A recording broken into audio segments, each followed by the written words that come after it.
આ તસવીરે રાજનીતિમાં ખૂબ બધી ચર્ચાઓ અને સોશિયલ મીડિયા ઉપર લોકોને ચર્ચા કરવા માટેનો મોકો આપ્યો છે. એક સમયના એકદમ પાક્કા મિત્ર એટલે એ હાર્દિક પટેલ અને જિગ્નેશ મેવાણી આમ તો એકબીજા ઉપર ખૂબ પ્રહાર કરતા હોય. વિધાનસભાથી લઈને અલગ અલગ મુદ્દાઓ ઉપર એકબીજા પર પ્રહાર કરતા નેતા એકબીજાના ખભે હાથ મૂકી અને હસી રહ્યા છે. આમ તો બાજુમાં કોંગ્રેસના બીજા ધારાસભ્યો પણ છે. એટલે પહેલાં તો વાત કરીએ કે કાર્યક્રમ શું હતો. તો હાર્દિક પટેલના ત્યાં દીકરાનો જન્મ થાય છે અને એટલે જ ગાંધીનગરમાં એક જમણવારનું આયોજન કરવામાં આવે છે, જેમાં વિધાનસભાના તમામ સભ્યોને એટલે ધારાસભ્યોને સાથે જ મંત્રીઓને અને ભારતીય જનતા પાર્ટીના મોટાભાગના નેતાઓને ત્યાં બોલાવવામાં આવે છે. જ્યારે વિધાનસભાના બધા જ ધારાસભ્યોને બોલાવવાની વાત હોય એટલે કોંગ્રેસના ધારાસભ્યો પણ આવ્યા. એમના જૂના સાથી જ છે બધા, પણ જે રીતના એમણે કોંગ્રેસ છોડ્યું અને એના પછી કોંગ્રેસ પર જેટલા આક્ષેપો કરવામાં આવ્યા હતા એના પછી નીચે એમના સમર્થકો ખૂબ લડ્યા. એટલે જિગ્નેશ મેવાણી પર જ્યારે હાર્દિક પટેલ આક્ષેપ કરે કે પછી હાર્દિક પટેલ પર જિગ્નેશ મેવાણી આક્ષેપ કરે, એ સમર્થકો નીચે ખૂબ લડતા હોય છે. પણ એ બંને નેતા જે પહેલાં ખૂબ સારા મિત્ર ગણાતા હતા એ ફરી એકવાર એક સાથે જોવા મળ્યા છે. રાજનીતિ માટે જે આપણે હંમેશા કહીએ છીએ કે લાંબા સમય સુધી કોઈ જ વધારે દોસ્ત કે પછી દુશ્મન નથી રહી શકતા, એવી જ આ સ્થિતિ જિગ્નેશ મેવાણી અને હાર્દિક પટેલ માટે છે. જે તે સમયે હાર્દિક પટેલે કોંગ્રેસથી છેડો ફાડ્યો, ભારતીય જનતા પાર્ટીમાં જોડાયા ત્યારે કોંગ્રેસ પર અતિશય પ્રહારો કર્યા. તેમણે કહ્યું કે 3-4 લોકો જ કોંગ્રેસ ચલાવી રહ્યા છે. સાથે જ ચિકન સેન્ડવિચ પર ખૂબ બધી ચર્ચાઓ થઈ. સાથે જ અહીંયાના જે સંગઠનની વાત હતી જેમાં અમિત ચાવડાથી લઈને બીજા બધા જ નેતા આવે છે, બધા જ નેતાઓ પર પ્રહાર કરવામાં આવ્યા હતા. પણ આ રાજનીતિ છે અને બધા જ નિવેદનો નેતા ખૂબ જલ્દી ભૂલી જતા હોય છે. લોકો નથી ભૂલતા એ નિવેદન, લોકો યાદ રાખે છે બધું. અને લોકો જ્યારે જિગ્નેશ મેવાણીએ હાર્દિક પટેલ પર પ્રહાર કર્યા હતા કે વિચારધારાના વસ્ત્ર તમે બદલી ન શકો, અને સાથે જ હાર્દિક પટેલે જે રીતના પક્ષ છોડ્યું હતું ત્યારે જિગ્નેશ મેવાણીએ જે પ્રહાર કર્યા હતા એ બધાને યાદ છે. એટલે બંને નેતાઓની જે મિત્રતા પહેલાં ખૂબ ચર્ચામાં રહેતી હતી ફરી એકવાર એ ચર્ચાનું કેન્દ્ર બની છે. પણ આ માત્ર હાર્દિક પટેલ અને જિગ્નેશ મેવાણી માટે જ નથી. આપણે આની પહેલાં પણ અનેકવાર એવું જોયું છે કે જ્યારે એક સાથે એક પક્ષમાં હોય એટલે કોંગ્રેસમાં જ્યાં સુધી આ બંને નેતા હતા ત્યાં સુધી ખૂબ સરસ ચાલ્યું.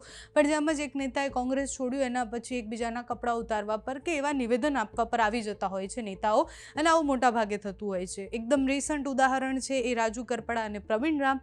રાજુ કરપડા અને પ્રવીણ રામ જે એક સાથે જેલમાં પણ ગયા, એક સાથે બધું જ કરતા હતા એટલે બધા આંદોલનો કરતા હતા, એ નેતા હવે એકબીજા પર અતિશય પ્રહારો કરી રહ્યા છે. એમના સમર્થકો નીચે ઝઘડી રહ્યા છે. સોશિયલ મીડિયા પર રાજુ કરપડાના સમર્થક આવે પ્રવીણ રામને બોલે, પ્રવીણ રામના સમર્થક આવે અને એ રાજુ કરપડાને બોલે. પણ પછી જ્યારે એ નેતાઓ ભેગા થશે આજ નહીં તો કાલ, ત્યારે એ સમર્થકોને જ ખબર પડશે કે કેવી રીતના નેતાઓ લાંબા સમય સુધી આ બધું યાદ નથી રાખતા. થોડા સમય પહેલાં ગાંધીનગરથી એક તસવીર સામે આવી હતી જેમાં ગોપાલ ઇટાલિયા એ જીતુ વાઘાણીને ગળે મળાવી રહ્યા છે. સુદાન ગઢવી જીતુ વાઘાણીને ગળે મળાવી રહ્યા છે. એ બધા જ નેતાઓ ગયા હતા જીતુ વાઘાણીને કમ્પ્લેન કરવા, ખેડૂતોના મુદ્દે વાત કરવા માટે ગયા હતા. પણ જેમ જ મળ્યા એકબીજાને ગળે લગાવ્યા અને પછી લોકોએ પૂછ્યો સવાલ કે તમે એકબીજા પર આમ તો ખૂબ પ્રહાર કરો છો, અત્યારે વિધાનસભાનું સત્ર ચાલે છે ત્યારે પણ નેતા એકબીજા પર અતિશય પ્રહાર કરતા હોય છે, પણ પછી તસવીર કંઈક અલગ હોય છે. એટલે જ્યારે મુદ્દાની વાતે લડવાનું હોય ત્યારે નેતાઓ લડતા હોય છે, પણ નીચેના સમર્થકો એમના જે હોય છે એને ખૂબ ઉગ્રતાથી લઈ લે છે. એટલે જ્યારે એકબીજા પર પ્રહાર અતિશય થઈ જાય ત્યારે નીચેના સમર્થકો એકબીજા જોડે ઝઘડવા લાગે છે, પણ ઉપર એ જોતા નથી કે એમના નેતા તો લાંબા સમય સુધી આ બધું યાદ નથી રાખતા. એ જ સ્થિતિ જિગ્નેશ મેવાણી અને જે હાર્દિક પટેલ છે બંનેની મિત્રતાની જે વાત હતી એ ફરી એકવાર એ મિત્રતા છલકાઈ છે, દેખાઈ છે. કારણ કે હાર્દિક પટેલે જ્યારે પક્ષ છોડ્યું ત્યારે પહેલાં જ એમણે એવું કહ્યું કે હું તો એવી આશા રાખું છું કે મારા મિત્ર જિગ્નેશ મેવાણી સાથે એવું ન થાય જેવું મારી સાથે થયું છે. એના પછી તસવીરો ખૂબ બધી બદલાઈ. ભારતીય જનતા પાર્ટીમાં આવ્યા પછી હાર્દિક પટેલના નિવેદનો પણ ખૂબ બદલાયા. સાથે જિગ્નેશ મેવાણી જે રીતના હાર્દિક પટેલ માટે બોલતા હતા એ પણ ખૂબ બદલાયું. પણ સંઘર્ષના એક સમયના સાથી હતા એટલે એ તો ભૂલવાના જ નથી. અને આ જ્યારે પ્રસંગ સારો હતો હાર્દિક પટેલના ઘરે ત્યારે એ બધા જ નેતા એમને વધાવવા માટે ગયા હતા. અમિત ચાવડા પણ દેખાયા, અમૃતજી પણ દેખાયા, બીજા કોંગ્રેસના અનેક નેતાઓ પણ હતા, ભારતીય જનતા પાર્ટીના નેતા પણ ત્યાં હતા.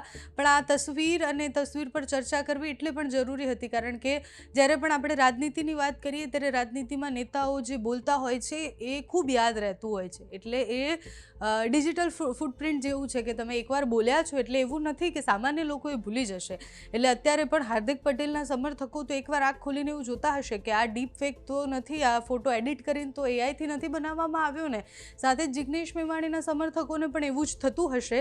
પણ મોટાભાગે રાજનીતિની વાત છે એટલે સંભાવનાઓનો ખેલ હોય છે. ક્યારે નેતા ક્યારે વંડી ઠેકી અને બીજા પક્ષમાં જતા રહે કે બોલેલી વાત ભૂલી જાય. નેતાઓ એમ પણ ભૂલવાની આદત એમની ખૂબ હોય એટલે એ બોલેલી વસ્તુઓ જલ્દી ભૂલી જતા હોય છે, વધારે યાદ નથી રાખતા. જે એમના માટે લડતા હોય છે એ આ બધું જ યાદ રાખતા હોય છે ને એમના માટેની આ તસવીર હતી. તમારું આ તસવીર પર શું માનવું છે અમને કમેન્ટ્સમાં જણાવજો.